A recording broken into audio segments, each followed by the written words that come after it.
Tribunal Superior Eleitoral abre fiscalização do código-fonte das urnas eletrônicas que serão usadas nas eleições municipais de 2024. E você vai ver também. Em meio a debates sobre mandato de ministros, Barroso diz não ver razão para mexer na composição do STF. Comissão de Constituição e Justiça do Senado aprova a proposta que libera a venda de plasma humano.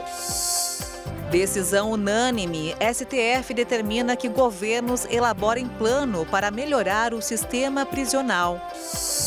Brasil conquista a prata inédita no Mundial de Ginástica Artística por Equipes Feminina, agora no Jornal das 18h30.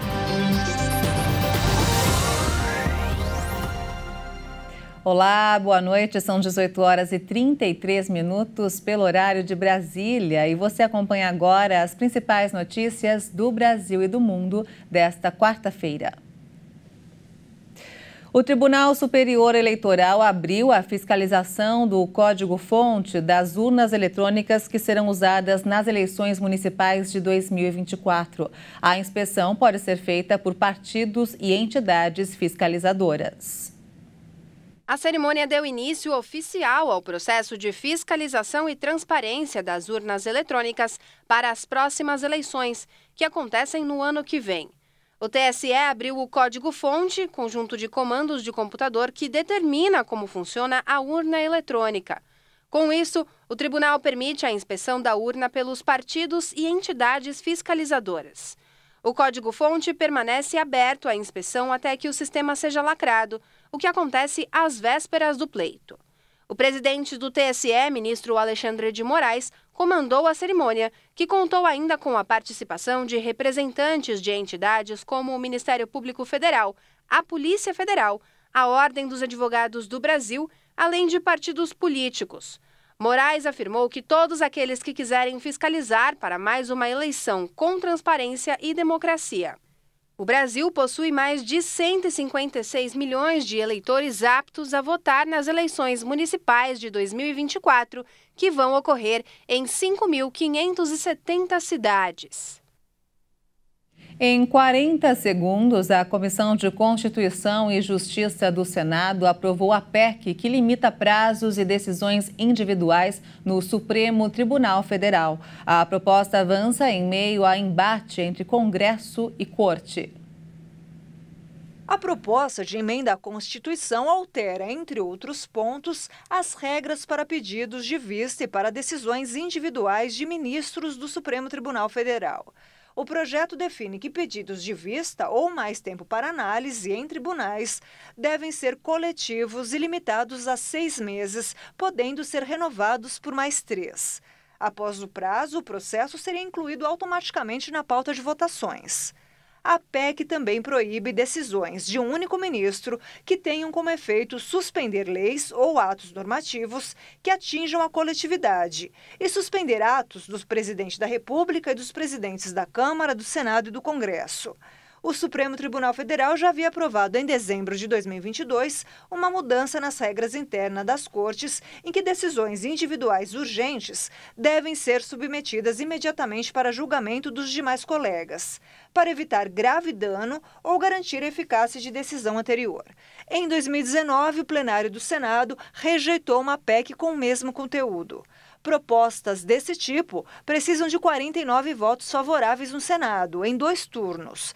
Mas, naquele momento, o texto só recebeu 38 votos sim e foi arquivado. O texto ainda precisa ser votado pelo plenário do Senado e, se aprovado, vai à Câmara dos Deputados. E o presidente da Corte, Luiz Roberto Barroso, disse não ver razão para alterar o período de atuação dos magistrados. A regra atual no Brasil prevê aposentadoria compulsória quando os magistrados completam 75 anos. Barroso afirmou ver com simpatia a disposição em discutir o tema, mas não acredita nos benefícios da mudança. E a Comissão de Constituição e Justiça do Senado aprovou nesta tarde ela aprovou nesta tarde a proposta de emenda à Constituição que permite aí a comercialização de plasma humano para a produção de medicamentos. O texto segue agora ao plenário. A PEC propõe a alteração do trecho da Constituição Federal que veda todo tipo de comercialização de órgãos, tecidos e substâncias humanas para fins de transplante ou processamento e transfusão de sangue e seus derivados. A proposta ainda determina a preferência de uso do plasma humano para ações voltadas para o Sistema Único de Saúde, em caráter complementar à assistência em saúde e mediante demanda do Ministério. A relatora do projeto, senadora Daniela Ribeiro, disse que a ideia é atender uma demanda do setor de biotecnologia e diminuir a dependência da importação de medicamentos que atendem pacientes hemofílicos e com outras doenças relacionadas à coagulação sanguínea. O texto foi aprovado com 15 votos favoráveis de senadores e 11 contra. E o Supremo Tribunal Federal decidiu hoje, por unanimidade, que os governos federal e estaduais devem fazer planos para combater os problemas no sistema carcerário. Em âmbito federal, a medida deve ser cumprida em um prazo de 6 meses a contar da publicação da decisão. Já os planos estaduais e distrital serão sugeridos em até 6 meses após a homologação do cronograma nacional. De acordo com a determinação, os planos também vão passar por validação do Supremo e, após essa etapa, devem ser implementados em um prazo de 3 anos. Os ministros consideraram que há um estado de coisas inconstitucional no sistema penitenciário. Com a declaração, o tribunal reconhece que há violação sistemática e massiva de direitos dos presos.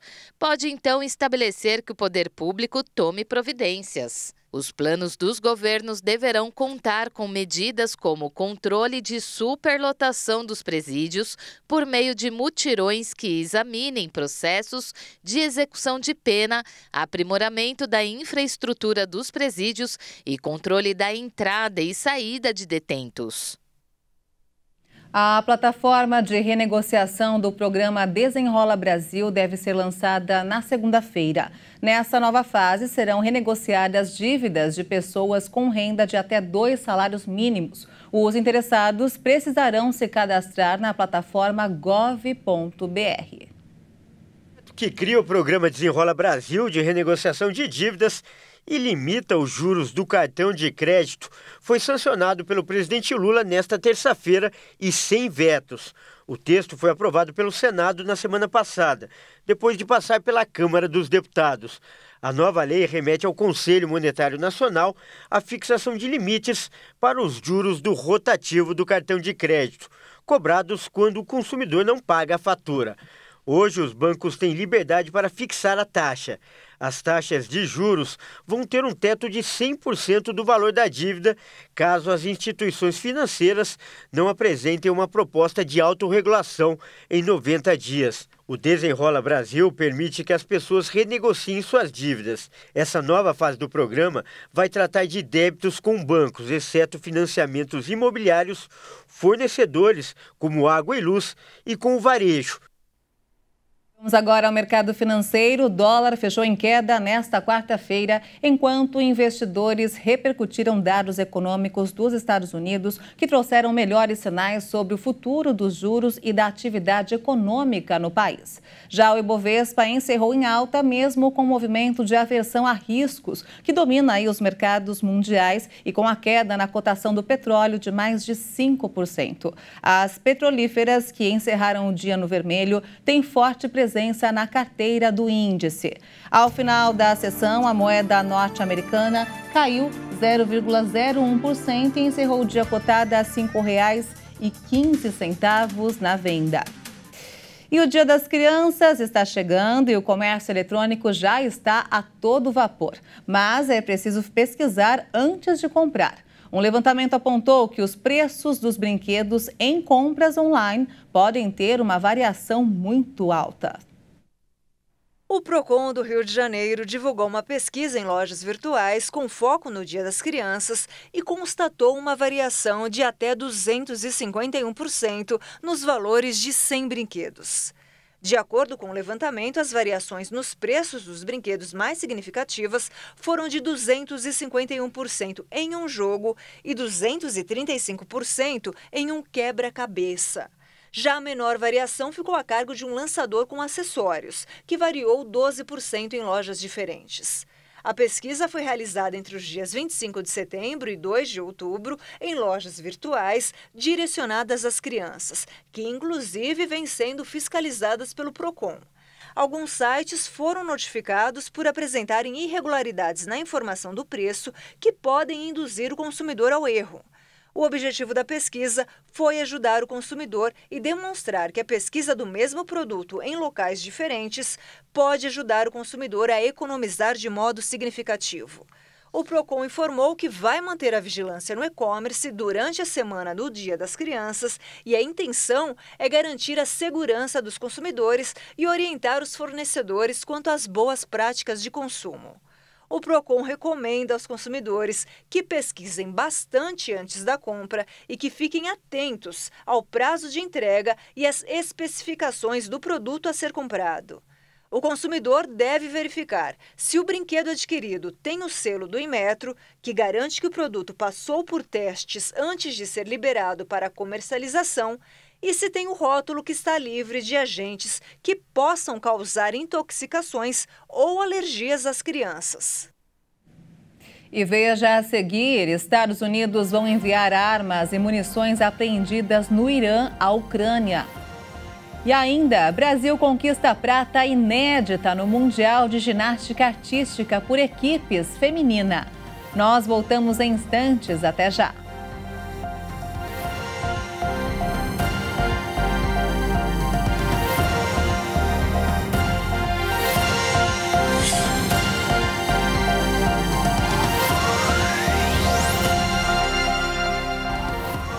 Estamos de volta às 18 horas e 46 minutos pelo horário de Brasília e vamos agora direto ao Rio de Janeiro com informações desta quarta-feira com o repórter Anderson Nascimento. Boa noite, Anderson. Boa noite, Maria Alice. O Instituto Estadual do Ambiente suspendeu a multa de mais de 10 milhões de reais envolvendo a empresa suspeita de ter despejado a substância que provocou espuma no Rio Guandu no mês passado. A unidade ficou mais de 13 horas sem funcionar, prejudicando o abastecimento em diversas partes da capital e da Baixada Fluminense. Como a fábrica já havia sido multada em R$1 milhão pela Prefeitura de Queimados, o INEA anulou a punição de 10 milhões e alegou que, nesse caso, prevalecem as medidas tomadas pelo município. A fábrica localizada em Queimados continua negando o envolvimento no despejo da substância. E os brechós estão em alta, ressignificando o conceito desse tipo de estabelecimento e reforçando a necessidade de consciência sustentável. A indústria da moda é uma das que mais poluem o mundo, sendo responsável por até 8% dos gases estufa e 9% dos microplásticos no oceano. No Rio de Janeiro, o número de brechós aumentou 50% depois da pandemia e a tendência é que cresça ainda mais. Eu fico por aqui, amanhã eu volto com mais notícias do Rio. Até lá! Obrigada, Anderson, pelas informações e até amanhã. Olha só, a chegada de uma nova frente fria provocou muita chuva e estragos hoje no sul do país. As fortes tempestades causaram raios e queda de granizo gigante no oeste, noroeste, centro e norte do Rio Grande do Sul. Nas imagens do novo temporal desta quarta-feira, vemos o momento exato em que um raio atinge uma árvore de uma propriedade rural em Esperança do Sul e ela quase cai em cima dos animais. Em Passo Fundo, os moradores passaram a madrugada salvando móveis e roupas. As enormes pedras de gelo danificaram telhados de cerca de 600 casas de várias regiões do estado. Um dos municípios mais atingidos, Barros Cassal, suspendeu as aulas e a Defesa Civil avalia a situação da cidade. E os fortes temporais registrados em grande parte do Paraná causou vendavais e chuvas de granizo no estado. A chuva afetou cerca de 9 municípios e danificou várias casas e estabelecimentos. Na noite desta terça e madrugada de quarta-feira, fortes chuvas atingiram o Paraná, especialmente nas regiões oeste e sudoeste. A estação meteorológica de Pato Branco registrou mais de 70 milímetros. E com o volume de água, muitos moradores de vários municípios tiveram estragos. Nas imagens também é possível ver que alguns moradores tiveram as casas destelhadas por causa da tempestade. Parte da estrutura da igreja e a antiga escola da comunidade São Brás ficaram danificadas. Além disso, há registro de torres de energia danificadas. Em São Jorge do Oeste, outro município da região sudoeste, a chuva de granizo foi forte e as pedras de gelo caíram com força nos carros que estavam estacionados na rua. Os aguaceiros também provocaram uma enxurrada nas ruas. Em Mangueirinha, um morador registrou o tamanho das pedras de granizo. Em uma das residências, a chuva chegou a abrir o telhado e os moradores passaram a madrugada em claro. Meu Deus do céu, aqui em casa, ó, abriu tudo, quebrou o telhado, tudo. Vai ser uma noite de claro, ó, as pedras aí dentro de casa. Olha o tamanho das pedras dentro de casa. Abriu o buraco, o tamanho de um ovo de galinha. Em Vitorino, um posto de combustíveis foi danificado e caiu parte da estrutura e o estabelecimento ficou destelhado. Os meteorologistas do CIMEPAR afirmam que as tempestades devem continuar, principalmente no fim de semana. Já as regiões Norte e Nordeste enfrentam neste ano a pior seca desde 1980 por causa da falta de chuvas. São 8 estados: Amazonas, Pará, Acre, Amapá, Maranhão, Piauí, Bahia e Sergipe. Os dados são do Centro de Monitoramento e Alertas de Desastres Naturais. A falta severa de chuvas agrava a situação dos rios da região, com consequências para a população local, como o desabastecimento de comida e água e prejuízos à navegação. O cenário tem relação com o El Niño atípico e com o aquecimento global. E nos destaques internacionais, os Estados Unidos vão enviar mais de 1 milhão de cartuchos de munição iraniana apreendidos para a Ucrânia. A medida poderá aliviar algumas das carências que os militares ucranianos enfrentam enquanto aguardam mais dinheiro e equipamento dos Estados Unidos e aliados. O Departamento de Justiça anunciou em março que estava buscando o confisco de 1 milhão de cartuchos de munição iraniana e milhares de fusíveis de proximidade para granadas foguete que a Marinha apreendeu do Irã no Iêmen. De acordo com o Conselho de Segurança das Nações Unidas, os armamentos foram originalmente apreendidos pelas forças navais do Comando Central dos Estados Unidos. O governo de Joe Biden tem sido cauteloso há meses sobre como enviar legalmente aos ucranianos as armas apreendidas. A decisão pode criar uma divisão entre o Irã e a Rússia, que formaram uma parceria de defesa ao longo dos últimos meses, com o Irã fornecendo à Rússia drones para a sua guerra na Ucrânia e a Rússia cooperando com o Irã na produção de mísseis. E vamos falar agora de futebol. Leonardo Félix traz todas as informações. Boa noite, Léo. Boa noite, Maria Alice. Boa noite a todos que assistem ao Jornal das 18h30. Ontem, no Castelão, a vitória do Fortaleza por 2-0 contra o Corinthians teve um significado. E esse simbolismo vai muito além da bela festa feita por cerca de 60 mil torcedores que viram pela primeira vez um clube do Nordeste chegar à final da Copa Sul-Americana em seu atual formato. Os gols marcados no segundo tempo por Iago Pikachu e por Tite sacramentaram o triunfo da convicção. O feito histórico do Lion coroou o planejamento sério e profissional iniciado desde a ascensão da equipe da Série C do Campeonato Brasileiro até a decisão da edição 2023 deste torneio continental. Houve reestruturação financeira e esportiva, um investimento robusto em estrutura, que hoje faz inveja a muitos times tradicionais do país. A contribuição do técnico Rogério Ceni lançou as bases desse processo de modernização e desenvolvimento. Mas em quase 3 anos, com o argentino Juan Pablo Vojvoda à frente da equipe, o Leão rugiu mais alto e passou a incomodar os grandes até se classificar para a Libertadores. Já do lado corintiano, um ano para se esquecer, principalmente em função das escolhas erradas da diretoria, como o próprio presidente Duílio Monteiro Alves admitiu logo após a eliminação. Ter 4 treinadores em apenas uma temporada é inadmissível para um clube de massa como o Corinthians. Além disso, foi montado um elenco desequilibrado, pobre e envelhecido. Fica aí a dica para 2024. Daqui a pouco, às 7 da noite, sai o adversário do Lion na grande final. A LDU do Equador joga na Argentina contra o Defensa e Justiça e pode perder por até 2 gols de diferença para se classificar. E pela Copa Libertadores da América, às 9h30 no Beira-Rio, jogam Internacional e Fluminense, duelo que vai garantir pelo menos um brasileiro na decisão do torneio. Na ida no Maracanã, empate por 2-2. É isso aí, eu fico por aqui. Boa noite a todos. É com você, Maria Alice. Obrigada, Léo, pelas informações. E olha só, ainda falando de futebol, a FIFA anunciou hoje um acordo entre federações para sediar a Copa do Mundo de 2030, que será diferente. Espanha, Marrocos e Portugal vão receber a maior parte dos jogos, mas a Argentina, Paraguai e Uruguai vão ter jogos de abertura. Ao todo, serão 6 países.